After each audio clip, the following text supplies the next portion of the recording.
Welcome to fair media.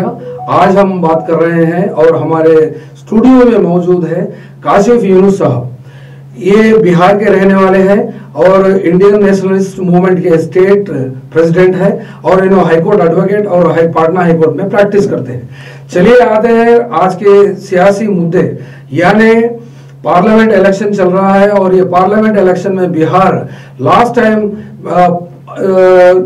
Nitish Kumar और मोदी साहब का गठबंधन में मैक्सिमम सीट्स जीते हैं, लेकिन खबरें ये आ रही हैं हमको इस बार मोदी के गठबंधन को कुछ भी सीटें नहीं आ रही, आधी से ज्यादा बर्खास्त हो रही है।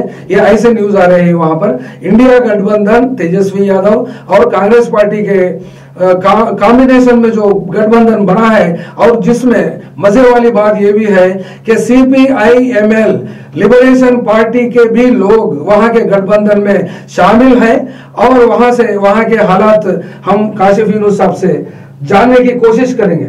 Welcome sir. बहुत बहुत शुक्रिया। देखिए, हालात तो पूरे मुल्क में ही बीजेपी के खिलाफ है और इस बात में कोई शक नहीं है कि अवाम सरकार के खिलाफ वोट देना चाहती है, लेकिन जो पॉलिटिकल प्रोसेस में पॉलिटिकल पार्टियों का रोल होता है, उस रोल को कहीं ना कहीं सरकार ने दो झारखंड और दिल्ली के चीफ मिनिस्टर को जेल भेजकर और फिर कांग्रेस पार्टी का बैंक अकाउंट सीज करके इस तरह से पूरी कोशिश की है कि हर तरह से हम विपक्षी पार्टियों का इतना पंगु बना दें, इतना कमजोर बना दें कि वो आवाम तक पहुंच ही ना पाए और आवाम का जो वोट है जो नरेंद्र मोदी गवर्नमेंट के खिलाफ जा रहा है वो वहां तक बूथ तक पहुंच नहीं पाए और कन्वर्ट नहीं हो पाए। आपने देखा कि पहले सूरत में ये बात सामने आई कि सूरत का जो कांग्रेस का कैंडिडेट था उसका नॉमिनेशन पेपर रिजेक्ट कर दिया गया। अब आज ये न्यूज आई है कि इंदौर का जो कांग्रेस पार्टी का कैंडिडेट है उसने अपना नॉमिनेशन पेपर विड्रॉ कर लिया। तो यानी बिल्कुल ये जो कहा जाता है कि अगर नरेंद्र मोदी सरकार में आ जाते हैं तो फिर आगे ना चुनाव होगा ना कोई प्रजातंत्र होगा, वो नाम के तो चुनाव होंगे दिखाने के लिए दुनिया को, लेकिन इंटरनली कोई चुनाव नहीं होगा। जैसे बिना चुनाव के सूरत में सांसद चुन लिया गया, सारे कैंडिडेट्स ने विड्रॉ कर लिया और कांग्रेस पार्टी के कैंडिडेट का रिजेक्ट कर दिया गया। इंदौर में कांग्रेस पार्टी के कैंडिडेट ने नॉमिनेशन विड्रॉ कर लिया। तो इस तरह से चुनाव नहीं हो रहा है एक तरह से, क्योंकि सामने कोई मजबूत प्रत्याशी ही नहीं है, या तो वो विड्रॉ कर रहा है या उसका नॉमिनेशन रिजेक्ट कर दिया जा रहा है। तो ये चीजें हिंदुस्तान में पहले कभी नहीं हुई इस तरह से कि कोई कैंडिडेट लड़ ही नहीं रहा हमारे खिलाफ और बिना चुनाव के ही लोकसभा का कोई मेंबर बन गया अनअपोज। तो इस तरह से ये चीजें की जा रही है। तो यही एक फॉर्म ऑफ नो डेमोक्रेसी है। डेमोक्रेसी होते हुए भी डेमोक्रेसी नहीं होगी। आप या तो नॉमिनेशन वापस ले लेंगे या इस तरह से आपको लड़वाया जाएगा। और देखिए, गुजरात के बाद मध्य प्रदेश में ये एक्सपेरिमेंट किया गया। अब ये सरकार चेक कर रही है कि हिंदुस्तान की जो आवाम है वो डेमोक्रेसी को लेकर कितनी सेंसिटिव है, इन चीजों के खिलाफ वो सड़कों पे आती है कि नहीं, इसके खिलाफ वो नोटा को वोट दे। जैसे अभी भी आवाम के पास ऑप्शन है कि अगर वो जो है सर्टिफिकेट दे दिया सूरत में कि आप सांसद हो गए, कोई कैंडिडेट नहीं है, तो नोटा तो खुद कैंडिडेट है, तो इलेक्शन तो होना चाहिए था। हो सकता है लोग नोटा को ज्यादा वोट देते, कैंडिडेट को कम देते। तो आवाम को इन चीजों पे लड़ना पड़ेगा। अगर वो नहीं लड़ेंगे तो किसी भी डिक्टेटरशिप में अगर चाइना वाली, बांग्लादेश वाली हालत हो जाएगी तो फिर किसी को कुछ भी बोलने की आजादी नहीं होगी। बहुत सारी भाषाएं मर जाएंगी, बहुत सारे कल्चर मर जाएंगे, क्योंकि एक आदमी होगा जिसको जो पसंद होगा उसी को वो थोपेगा। तो इस चीज को समझने की जरूरत है। और ये वो मोड़ है कि जो हमारा संविधान बना है, जिन मूल्यों पे हमें, जिन वैल्यूज पे आजादी मिली है, तो अगर हम या तो ये मान लें कि अम्बेडकर, गांधी, नेहरू सब बेकार लोग थे, सब बेवकूफ लोग थे, ऐसे ही उन्होंने आजादी की भी जरूरत कहाँ थी, मतलब यूं ही आजादी ले लिया और यूं ही संविधान बना लिया, यही पार्लियामेंट बना दिया, ये वैल्यूज तय कर दिए हैं और मोदी जी जो कर रहे हैं वही सही है और वो सब बेवकूफ लोग थे। या हम ये माने कि जिन लोगों ने आज़ादी की लड़ाई में इतनी कुर्बानियां दी, देश को आज़ाद कराया, एक अच्छा कानून दिया, एक अच्छा संविधान दिया, उसको हमें बचाने की ज़रूरत है। और उसको बचाने के लिए आवाम को ही सामने आना पड़ेगा, क्योंकि पॉलिटिकल पार्टीज को पे बहुत ज़्यादा अटैक हो रहे हैं और उनको बहुत तरह से दबाव बनाकर मैनेज किया जा रहा है। इसलिए मेरी ये अपील है कि आवाम बाहर आए बूथ पर और सड़कों पर और इस लड़ाई को लड़े। यूनुस साहब, एक और बात आती है सामने, इलेक्शन होता है या नहीं भी होता है, डेमोक्रेसी रहती है या नहीं भी रहती है। ये सवाल तो हर पॉलिटिकल लीडर के माइंड में, तकरीबन पॉलिटिकल अवेयरनेस जिसको भी है, वो लोग के जहन में तो बात आ रही है जी। लेकिन क्या ऐसा नहीं हो सकता जो जैसा कि हिंदुस्तान 1957 से लेकर, यानी 1857 से लेकर 1957 तक 100 ईयर्स होते हैं, 47 में तो हमारे को आजादी आई है, लेकिन अंग्रेजों से आजादी इस हिंदुस्तान के अवाम ने हासिल की है। उसके बाद इमरजेंसी जैसे ब्लॉक पीरियड को भी हमने ओवरटेक कर लिया है और हम डेमोक्रेसी को भी एस्टैब्लिश कर चुके हैं। क्या फिर हम सब मिलकर संपूर्ण क्रांति जैसा कोई लीडर, जैसा जयप्रकाश नारायण जैसा कोई लीडर उभरने की आशंका नहीं हो सकती क्या? अगर ये लोग राज्यांग यानी कॉन्स्टिट्यूशन को भी रद्द कर देंगे और डिक्टेटरशिप बना लेंगे, फासिज्म बना लेंगे, सब कुछ बना लेंगे, सौ के लोगों को कत्ल भी कर देंगे, तो क्या ऐसी उम्मीद नहीं हो सकती क्या? नहीं, ये थोड़ा सा देखिए, 70s में जो इमरजेंसी लगी और अभी जो इमरजेंसी, दोनों में बहुत फर्क है जी। वो इमरजेंसी एक ऐसी इमरजेंसी थी जो पब्लिक को दिख सकती थी, जैसे लोगों की अरेस्टिंग हो रही है, लोग जेल में हैं, नसबंदी हो रही है, तमाम पार्लियामेंट और असेंबली तहवील कर दी गई, तो वो एक नजर आने वाली चीज थी। यानी आपको नजर आ रहा है कि कुछ आपके खिलाफ हो रहा है और आप उसके लिए काम कर रहे हैं। यहाँ जो डेमोक्रेसी को खत्म किया जा रहा है अब, उसमें वो नजर नहीं आती हैं चीजें। उसमें ऐसा लगता है कि ठीक है भाई, एक बीजेपी के कैंडिडेट ने नॉमिनेशन किया, कांग्रेस के कैंडिडेट ने भी नॉमिनेशन किया, अब उसका नॉमिनेशन पेपर खराब ही था तो वो रिजेक्ट हो गया। लेकिन चल तो रहा है डेमोक्रेटिक प्रोसेस से, इलेक्शन कमीशन के थ्रू चल रहा है, सारे वही संविधान है, अभी संविधान वही है, लेकिन ईडी का मिसयूज हो रहा है, सीबीआई का मिसयूज हो रहा है। अच्छा, फिर आप देखें कि अब क्या किया जा सकता है, कैंडिडेट को टिकट दिया पार्टी ने, कांग्रेस ने, लेकिन इंदौर के कैंडिडेट ने नॉमिनेशन विड्रॉ कर लिया। अब विड्रॉ कर लिया तो इसमें भाई बीजेपी क्या कर सकती है?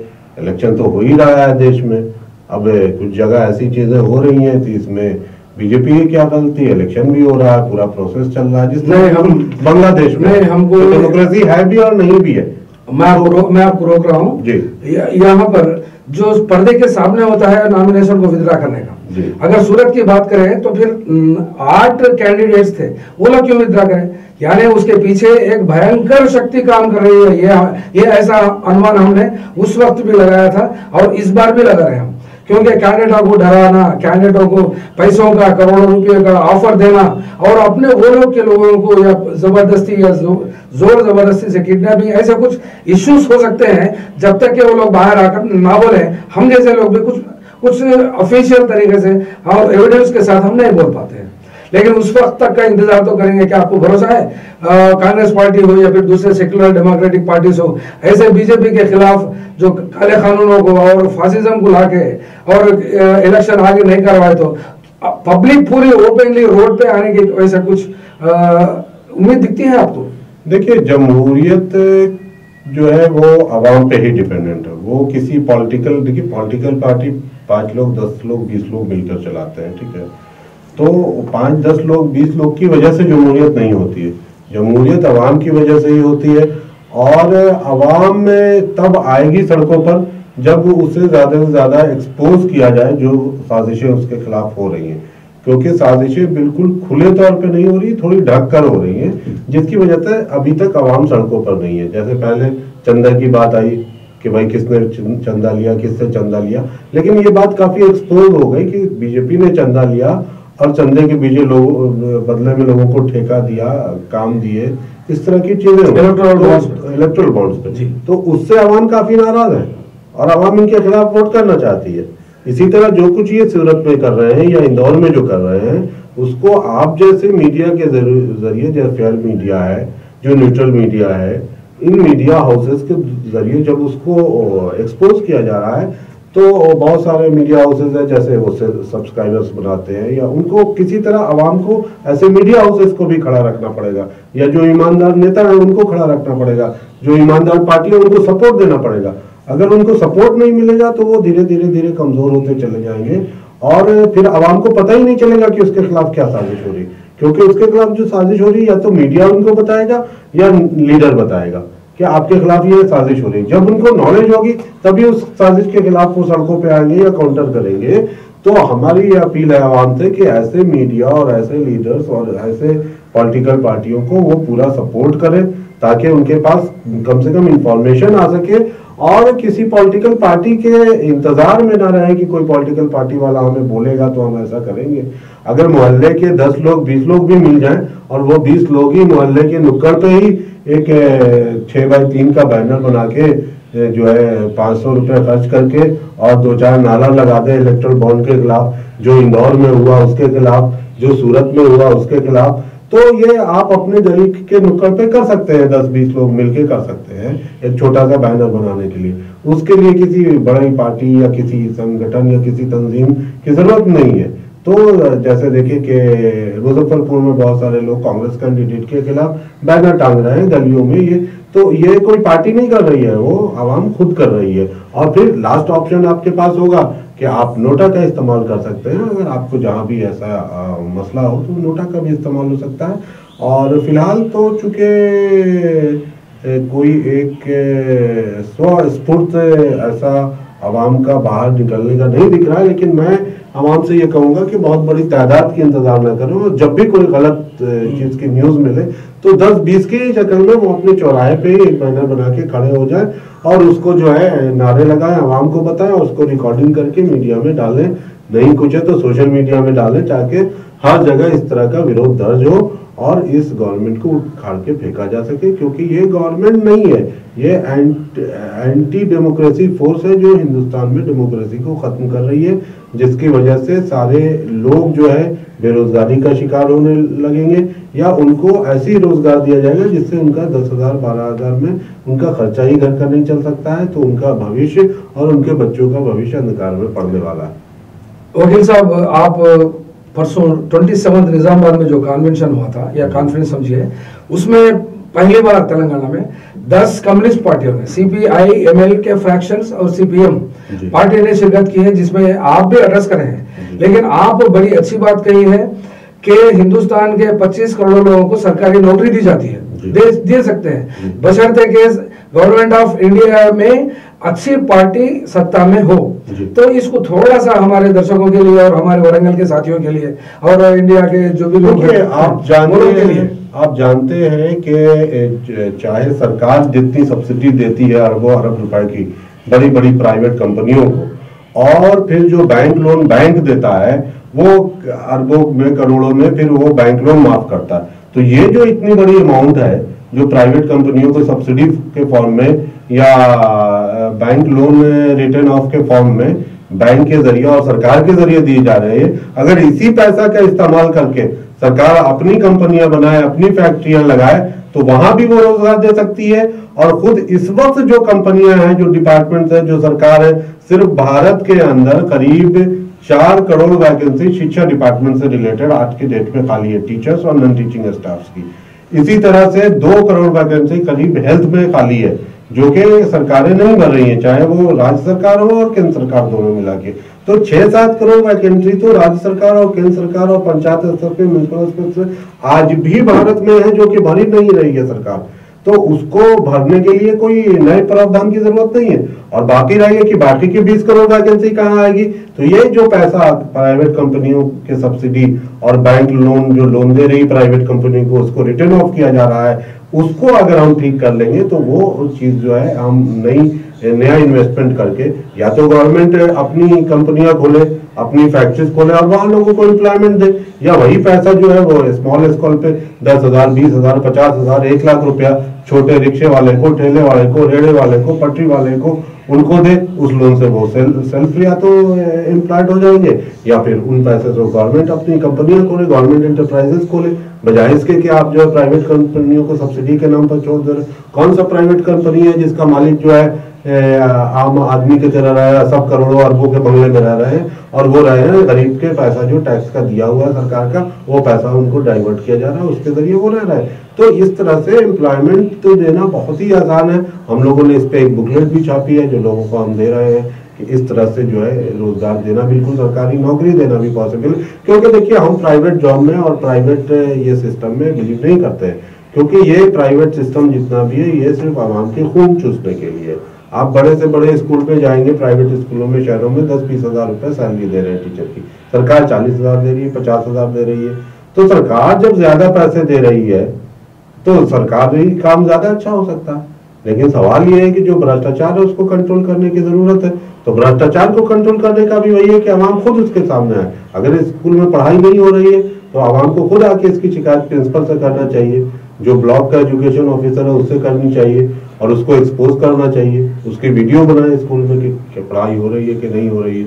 तो आवाम को ये समझना पड़ेगा कि अगर वो पढ़ाई से भी दूर हो जाएंगे तो उनका रोजगार भी चला जाएगा। लोग ये समझते हैं कभी कभी कि पढ़ के क्या होगा, टाइम बर्बाद होगा, तो चलो 4वीं-5वीं क्लास तक पढ़ लिया और उसके बाद कोई दुकान छोटी मोटी खोल ली और उससे रोजगार में लग गए। वो ठीक है, लेकिन आप उससे बेहतर रोजगार में लग सकते हैं, आप बेहतर इनकम हो सकती है, आपके बच्चे बेहतर जिंदगी बिता सकते हैं अगर आपको थोड़ा सा नॉलेज है। इसलिए हर इंसान को चाहिए कि कम से कम 10वीं क्लास तक पढ़ाई करे और देश का जो निजाम है, सिस्टम है, उसको समझे और अपने बच्चों को ये समझाए। और ये जो निजाम है डेमोक्रेसी का, इसको आवाम अपने हाथों में ले, तभी ये बेहतर इस्तेमाल होगा। अगर आप 2, 4, 5, 10 लोगों के हाथ में छोड़ देंगे कि नेताजी सब कुछ करेंगे, तो नेताजी करेंगे नहीं करेंगे इसका भरोसा नहीं। जी काशिफ साहब, एक सवाल है। जो परसों निजामाबाद की मीटिंग में आप भी शिरकत की है, आप भी शिरकत की है, लेकिन वो मीटिंग का असर पे आप क्या कहना चाहेंगे? एमएल पार्टीज का यूनिफिकेशन, यानी पहली बार देखने को मिला है हमको ऐसा मंजर जो 10 कम्युनिस्ट पार्टीज एक मुकाम पर बैठे हैं और एंटी मोदी को वोट नहीं डालना, बीजेपी को हरा देना कंप्लीट, और फासिस्ट फोर्सेस और एनडीए के ताकतों को सबको हरा देने की अपील की है पूरे लोगों ने। जिस अपील से हम भी मुत्तफिक रहते हैं, मुत्तफिक थे भी और आज भी रहेंगे, इंशाल्लाह रहेंगे भी आइंदा भी। लेकिन फिल वक्त का तकाजा है, यहाँ वारंगल कॉन्स्टिट्यूंसी में भी यहाँ जरूरत है कि फासिस्ट फोर्सेस बीजेपी को हराने की जरूरत है। ये वारंगल के अवाम के लिए, जो आप इनाम की टीम में थे और आज भी इनाम की टीम के साथ है और फिर मीडिया के ऑफिस में बैठे हैं, तो उसके लिए कुछ खास अगर बताएं तो ठीक होगा। देखिए, निजामाबाद की मीटिंग तो काफ़ी कामयाब रही इस लिहाज से भी कि जो बीजेपी और कांग्रेस से अलग हटकर जो अवामी पार्टियां जो अवाम के सपोर्ट से चल रही हैं, क्योंकि जिन लोगों ने वो ऑर्गेनाइज किया उनमें से कोई आदमी करोड़पति या अरबपति नहीं है, जैसा कि मेन स्ट्रीम पार्टियों में होता है कि वहाँ के लीडर और कैंडिडेट का करोड़पति या अरबपति होना जरूरी होता है। उसके बजाय उसके बिना ये समझ लिया गया है कि सियासत हो ही नहीं सकती है। और इसीलिए जो समाज के अच्छे लोग हैं, जो इंटेलेक्चुअल लोग हैं, जो देश को ज्यादा बेहतर तरीके से चला सकते हैं, वो लोग सियासत से या तो कट गए हैं या वो घर बैठ गए। तो सबसे बड़ी जो बात थी निजामाबाद के रैली में वो ये थी कि जो मौजूदा पॉलिटिकल कल्चर है कि एक आदमी करोड़पति अरबपति होता है तभी उसको टिकट दिया जाता है, तभी उसको किसी पॉलिटिकल पार्टी के स्टेट का प्रेसिडेंट बनाया जाता है। तो उस कल्चर से अलग भी जो पहले कल्चर था और हर पार्टी में था, वो इवन के बीजेपी में था और कांग्रेस में था, कि जो इंटेलेक्चुअल्स होते थे, चाहे किसी भी आइडियोलॉजी के इंटेलेक्चुअल हो, वो पार्टियों को चलाते थे और वो अपनी बात रखते थे और आवाम उनका सपोर्ट करती थी, चाहे जान से हो, पैसे से हो, किसी तरह। और इस तरह से डेमोक्रेसी को चलाया जा सकता था। तो पहले तो उस चीज को निजामाबाद की रैली ने एस्टैब्लिश किया कि वो पॉलिटिक्स अभी भी हो सकती है। अगर 5000 लोग 6000 लोग निजामाबाद में जमा हुए और इसी डेमोक्रेटिक पैटर्न पे जमा हुए, उसमें कोई पूंजीवादी पैटर्न नहीं था। कोई एक आदमी ये नहीं कर सकता है कि इस रैली के लिए हम 2 लाख रुपए दिए, 5 लाख रुपए, 10 लाख रुपए। वहां लाख की कोई बात ही नहीं थी। छोटे छोटे अमाउंट और छोटी छोटी कोशिशों से और छोटे छोटे यूनिट में लोग अपने अपने गाँव से आए, ब्लॉक से आए और उन्होंने भारतीय प्रजातंत्र की रक्षा के लिए एक आह्वान किया, भाजपा को हटाने के लिए, नरेंद्र मोदी को हटाने के लिए और अच्छी शक्तियों को जिताने के लिए। तो निजामाबाद की रैली सिर्फ ये नहीं कि बीजेपी की हार और कांग्रेस की जीत या विपक्ष की जीत के लिए थी और उसको सुनिश्चित कर रही थी, बल्कि यह सुनिश्चित कर रही थी कि जो भारत के प्रजातंत्र में और भारत की पॉलिटिक्स में पूंजीवाद का एक शिकंजा कसता जा रहा है, उस शिकंजे को भी हम उखाड़ कर फेंकने की सलाहियत रखते हैं अगर हर जगह हम इस तरह की जो रैली हमने निजामाबाद की में की, अगर हिंदुस्तान के हर डिस्ट्रिक्ट में हम ऐसी रैलियां करें तो बिल्कुल जो है हम उसको उखाड़ कर फेंक सकते हैं। काशिफ साहब, लास्ट सवाल जी।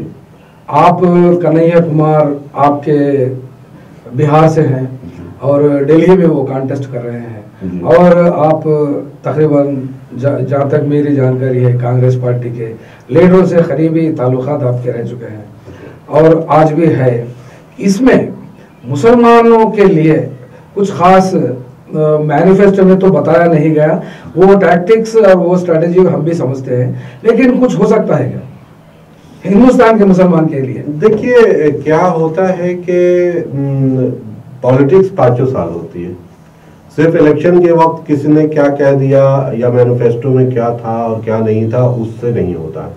मैनिफेस्टो में अगर किसी के लिए कोई चीज नहीं भी है तो इंडियन कॉन्स्टिट्यूशन में तो है जी बिल्कुल, डेमोक्रेसी होगी और डेमोक्रेटिक गवर्नमेंट होगी तो कॉन्स्टिट्यूशनल वैल्यूज को निगेट तो नहीं कर सकती है। अगर माइनॉरिटी कमीशन का प्रावधान है तो है, अगर माइनॉरिटी फाइनेंशियल कॉर्पोरेशन का प्रावधान है तो है, अगर माइनॉरिटीज अपने आइडेंटिटी के अपने कल्चर के माइनॉरिटीज एजुकेशनल इंस्टीट्यूशन खोल सकते हैं तो खोल सकते हैं, कोई सरकार इसको डिनाई नहीं कर सकती है। माइनॉरिटी अफेयर्स मिनिस्ट्री होगी तो उसके लिए बजट भी होगा। तो हम ये कहना चाहते हैं कि डेमोक्रेसी में पॉलिटिक्स 5 साल होती है।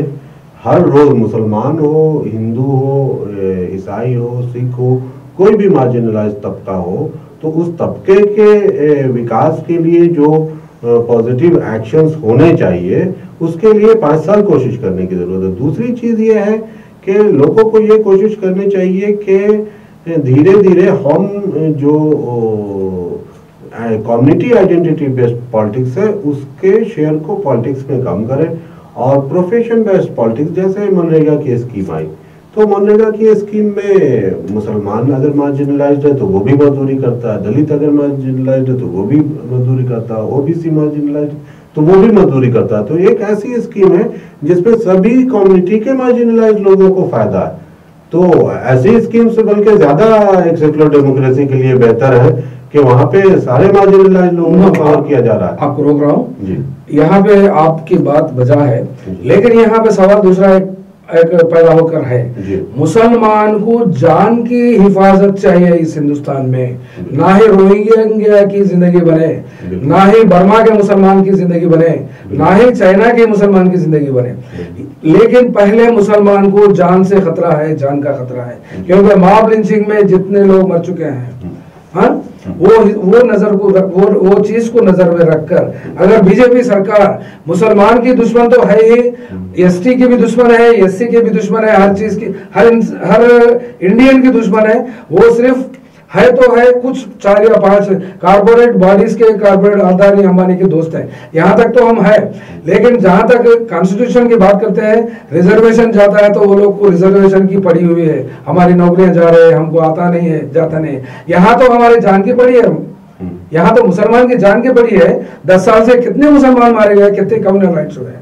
ये इसलिए मुसलमान का खासकर मुद्दा सिक्योरिटी के बारे में अगर आप कुछ कह सकते हैं और आपके ताल्लुक से। आपकी बात सही भी है, लेकिन इसको एक दूसरे नजरिए से भी देखने की कोशिश करनी चाहिए। जी बिल्कुल, ऐसा नहीं है कि सिर्फ इस मुल्क में मुसलमानों की जान जा रही है, इस मुल्क में क्रिश्चियंस की भी जान जा रही है। हाँ, जा रही है। इस मुल्क में दलितों की भी जान सिर्फ इसलिए ले ली जाती है क्योंकि वो घोड़ा पे बैठ जाता है दूल्हा, हाँ, और मारा गया है। उसको इसके लिए मारा जाता है क्योंकि गांव में जो अपर कास्ट के लोग हैं उनका ये कल्चर है कि कोई दलित उनके दरवाजे के सामने से सिर उठा के गुजर नहीं सकता, उसको झुक के गुजरना है, वो घोड़े पे बैठ के शादी नहीं कर सकता है दूल्हा। तो इसके लिए दलित भी मारे जाते हैं। क्रिश्चियंस को उड़ीसा में जो है जिंदा जलाया गया, मुसलमानों के साथ भी होता है। इवन के हर वो इंसान जो एक खास सोच के खिलाफ उठ खड़ा होता है या बोलता है उसको मारा जाता है। कलबुर्गी को भी मारा गया, पुणे के पास जो महाराव ने रैली की उस केस में बहुत सारे लोगों को आज भी 10 साल से जेल में रखा गया है। तो पहले तो मुसलमान हो, चाहे क्रिश्चियंस हो, चाहे दलित हो, या कोई भी मार्जिनलाइज तबका हो जो इस सरकार की सरकारी आइडियोलॉजी के खिलाफ है, उसके साथ जुल्म हो रहा है, ये सबको समझना पड़ेगा आपस में। बार बार हम सिर्फ अपना दुख गाएंगे और अपने पड़ोसी के दुख को नहीं समझेंगे तो हमारे बीच यूनिटी नहीं आएगी। पड़ोसी को ऐसा लगेगा कि सिर्फ हम अपनी बात कर रहे हैं, उसकी तो बात ही नहीं कर रहे, जबकि वो भी उतने ही दर्द में। पहले तो हमको ये समझना पड़ेगा कि जितना दर्द काशिफ को है उतना ही दर्द अयूब साहब को भी है। ये हम जब समझेंगे तब हम सबको साथ ले सकेंगे, और जब सब साथ लेके लड़ाई लड़ेंगे तभी इस पूंजीवादी सत्ता को हम हरा सकते हैं। तो पहले मैं मुसलमानों से अपील करूंगा कि पहले तो वो अपने माइंड को इस बात पे सेट करें कि सिर्फ उन पे ही नहीं जुल्म हो रहा है, इवन के इंटरनेशनल लेवल पे फिलिस्तीन में हो रहा है उसको मुसलमान जानते हैं, लेकिन अफ्रीकन कंट्रीज में कैसा अपार्थाइड हुआ और अभी भी कितने वो मार्जिनलाइज्ड है, और उनकी जो पूरी इकोनॉमी है, उनका जो जखीरा है अफ्रीकन कंट्रीज का, वो यूरोपियंस आज भी लूट रहे हैं, अमेरिकन आज भी लूट रहे हैं। तो हमें यह समझना पड़ेगा कि ये जुल्म सिर्फ हम पे स्पेशलाइज नहीं है, बल्कि हर कमजोर आदमी पे स्पेशलाइज किया गया है। तो हर कमजोर आदमी को हम साथ लें और सब लोग मिलकर एक दूसरे का साथ दें, तभी हम डेमोक्रेसी में इन ताकतों को हरा पाएंगे। चलिए काशिफ साहब, बहुत बहुत शुक्रिया, आप डिटेल में अपना व्यू पॉइंट पेश किया है। उम्मीद रखते हैं आपके ख्यालात में आप कामयाब हो जाए और अपना कीमती वक्त निकाल कर हमारे साथ गुजारा जो स्टूडियो में। बहुत बहुत शुक्रिया। बहुत बहुत शुक्रिया।